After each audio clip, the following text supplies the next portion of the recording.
nous, on garde comme point de repère, et unique point de repère pour moi, c'est le président Macron. Salut à tous. J'espère que vous allez bien. Aujourd'hui, on va parler d'un nom que beaucoup n'attendaient plus au cœur du jeu diplomatique franco-algérien. Un nom qui dérange certains cercles politiques à Paris, mais qui suscite de l'attention, voire de l'espoir, de l'autre côté de la Méditerranée. Ségolène Royal. Pourquoi son élection à la tête de l'association France-Algérie n'est pas anodine? Pourquoi ce choix intervient à un moment précis? Et surtout, pourquoi cette nomination peut peser, concrètement, dans l'équation complexe entre la France et l'Algérie? Ce n'est pas une analyse de surface. Ce n'est pas un commentaire à chaud. C'est une lecture stratégique, politique et historique. Parce que quand on parle de la relation franco-algérienne, rien n'est jamais neutre. Rien n'est jamais simple. Et surtout, rien n'est jamais improvisé. Le 18 décembre 2025, Ségolène Royal est élue présidente de l'association France-Algérie. Elle succède à Arnaud Montebourg.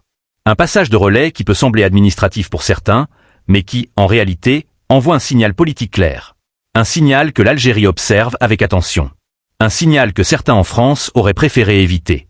L'association France-Algérie n'est pas une structure symbolique sans influence. Fondée en 1963, à peine un an après l'indépendance algérienne, elle a toujours été un espace sensible. Un espace où se croisent diplomatie parallèle, dialogue politique et mémoire historique. Un espace où les mots comptent. Où les silences comptent encore plus. Et aujourd'hui, cet espace est confié à une femme politique qui n'a jamais évité les sujets qui fâchent. Une femme qui, durant la crise diplomatique de 2024, a choisi de parler quand beaucoup se taisaient. Et surtout, qui a choisi de défendre une ligne que l'Algérie connaît bien, celle du respect, du dialogue et du refus des postures nostalgiques. Car il faut le dire clairement, la crise entre la France et l'Algérie n'est pas née par hasard. Elle est le résultat d'années d'ambiguïté, de maladresse, parfois de mépris. Et l'année 2024 n'a fait que cristalliser des tensions latentes, notamment autour du dossier du Sahara occidental et du positionnement français. Dans ce contexte, Ségolène Royal a pris position. Pas à demi-mot. Pas par calcul électoral. Elle a dénoncé l'influence de l'extrême droite et d'une partie de la droite française dans la dégradation des relations avec Alger. Elle a critiqué ouvertement le choix d'Emmanuel Macron de confier le dossier algérien à un ministère de l'Intérieur, incarné à l'époque par Bruno Retailleau, perçu par beaucoup comme porteur d'une vision dépassée, rigide et historiquement chargée. Cette prise de parole n'était pas anodine. Elle a été remarquée. À Paris. Mais surtout à Alger. L'Algérie n'est pas naïve. Elle observe. Elle analyse. Elle distingue les postures opportunistes des positions de fond. Et c'est précisément là que le profil de Ségolène Royal prend une autre dimension. Née en 1953 au Sénégal, formée à l'ENA, ancienne ministre, candidate à l'élection présidentielle française, Ségolène Royal appartient à une génération politique qui a connu la fin de l'empire colonial, les fractures mémorielles, mais aussi les tentatives de réconciliation avortées. Elle connaît les dossiers. Elle connaît les équilibres. Et surtout, elle connaît les erreurs à ne plus reproduire. Son parcours diplomatique, notamment comme ambassadrice chargée des négociations internationales pour les pôles arctiques et antarctiques, lui a donné une culture du compromis sans renoncement. Une approche où la souveraineté n'est pas négociable, mais où le dialogue reste possible. Et c'est exactement ce que l'Algérie attend aujourd'hui. Il faut comprendre une chose essentielle, l'Algérie ne cherche pas des médiateurs faibles. Elle cherche des interlocuteurs crédibles. Des personnalités capables de parler à Paris sans mépriser Alger. Des femmes et des hommes capables de comprendre que la relation franco-algérienne ne peut plus être pensée comme une relation asymétrique.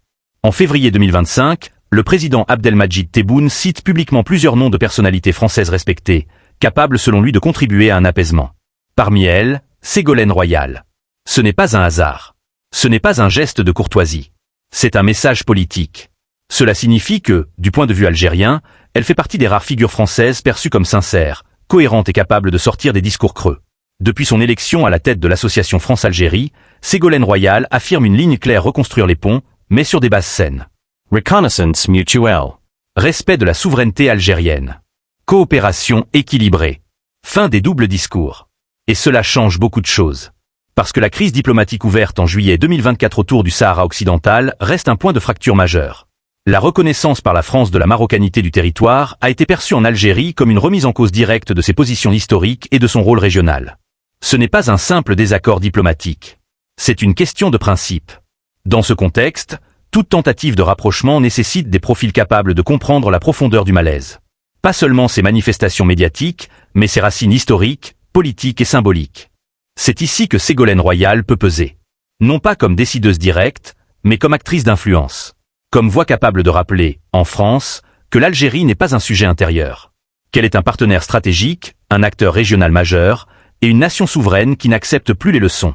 Avant d'aller plus loin, si ce type d'analyse vous intéresse, si vous voulez des contenus qui prennent le temps de comprendre l'Algérie, son rôle, ses enjeux et sa place réelle dans les équilibres internationaux, abonnez-vous maintenant.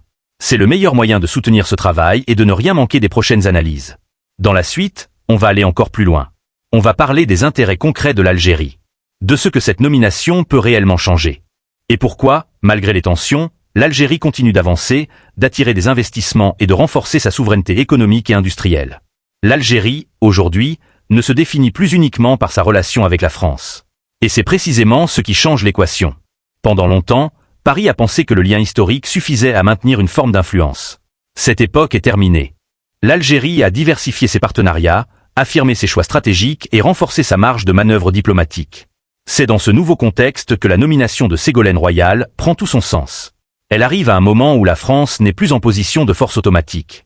Où elle doit convaincre plutôt qu'imposer. Où elle doit écouter plutôt que commenter. L'Algérie, de son côté, avance sur plusieurs fronts. Sur le plan économique, le pays attire de plus en plus d'investissements structurants. Sur le plan industriel, des groupes internationaux choisissent l'Algérie non pas par opportunisme, mais par projection à long terme. Et sur le plan politique, Alger assume des positions claires, parfois fermes, mais toujours cohérentes avec ses intérêts nationaux. Des millions de familles. Des trajectoires croisées. Des histoires complexes. Et une diaspora algérienne qui joue un rôle clé, à la fois en France et en Algérie. Cette diaspora est souvent prise en étau entre des discours antagonistes. Mais elle reste un pont vivant entre les deux rives. L'Algérie n'a jamais rompu avec sa diaspora. Elle la considère comme une force. Comme un prolongement naturel de la nation. Et toute politique franco-algérienne sérieuse doit intégrer cette réalité. C'est aussi là que le discours de Ségolène Royal tranche. Elle parle de liens humains.